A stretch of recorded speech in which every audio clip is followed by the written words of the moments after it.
आधुनिक तकनीक के संबंध में मुख्यमंत्री योगी आदित्यनाथ का ज्ञान प्रभावित करने वाला है।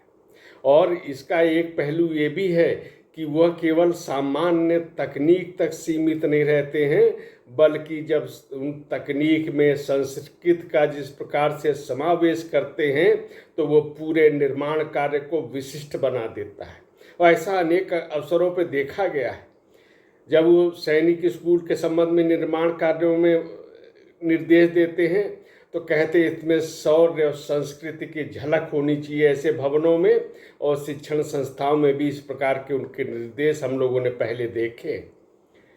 मुख्यमंत्री ने गोरखपुर और काशी में एकीकृत कमिश्नरी कार्यालयों के भवनों के निर्माण का प्रस्तुतिकरण देखा, और इस अवसर पर भी उन्होंने जिस प्रकार के अधिकारियों को निर्देश दिए उनसे भी एक बार यही अनुभूति हुई कि किस प्रकार उनको एक बारीक से बारीक जो तकनीक के मसले हैं उन सब की बहुत ही बेहतर जानकारी है।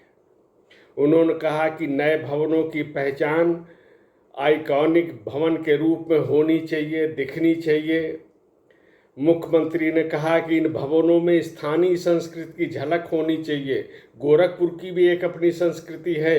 पिछले दिनों रेलवे स्टेशन के लोकार्पण पे भी हम लोगों ने देखा कि वो संस्कृति की भी झलक दिखाई दी थी। उन्होंने कहा कि ये झलक भी दिखनी चाहिए स्थानीय संस्कृति की, और हम जानते हैं कि काशी की भी जो अभूतपूर्व स्थानीय शैली है, संस्कृति है, वो भी इन भवनों में झलक इनकी देखनी चाहिए। और एक मॉडल के रूप में ये भवन दिखने चाहिए जिससे जनता के बीच में एक सकारात्मक संदेश जाए। ये प्रकार से भवन के निर्माण होने चाहिए। मुख्यमंत्री ने कहा कि भवनों के निर्माण में व्यवहारिक दृष्टिकोण अपनाना चाहिए। उतनी ही जमीन का उपयोग किया जाए जितनी आवश्यकता है। वो आम जनता के हितों का भी और उनकी सुविधाओं का ध्यान भी रखते हैं। ये एक भावनात्मक पहलू है जिसका वो तकनीक में समावेश करते हैं। कहते हैं कि जब एक छत के नीचे ये सारे भवन होंगे तो आम जनता को अपने कार्यों के लिए दौड़ना नहीं पड़ेगा, भटकना नहीं पड़ेगा।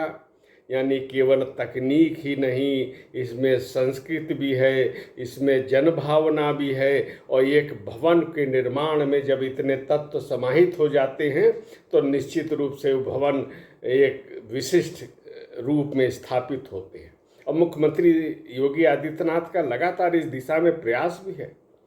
उन्हें लगता है कि किसी को कठिनाई नहीं होनी चाहिए, और ये भी बताते हैं कि इन भवनों में सब प्रकार की सुविधाएं होनी चाहिए। जो यहाँ पे काम करने वाले लोग हैं वो भी, जो यहाँ पे काम हेतु आने वाले लोग हैं उन सबको भी सुविधाओं का ध्यान रखना चाहिए। इन भवनों में जो पार्किंग सुविधा है उसमें के बारे में भी वो कहते हैं कि वाहनों के आने का और निकास के अलग अलग मार्ग होने चाहिए जिससे गतिरोध न उत्पन्न हो। व्यवसायिक और सरकारी भवनों को पृथक रखा जाए, ये एक महत्वपूर्ण दिशा निर्देश उनका है। भवनों में, इन दोनों भवनों में जो काशी के और गोरखपुर के हैं उन सब के लिए वो कहते हैं कि यहाँ पे कॉन्फ्रेंस हॉल हो, ओपन ऑफिस हो, जिम हो, बैंक हो, इन सब की सुविधा भी हो, पार्किंग की बहुत पर्याप्त सुविधा भी हो। इस तरह जो एक संपूर्ण भवन हो जिसमें संस्कृति की भी झलक होगी, निर्माण कार्य भी गुणवत्ता से होगा। इस आधार पे मुख्यमंत्री योगी आदित्यनाथ जी की कार्यशैली को भी देखा जा सकता है।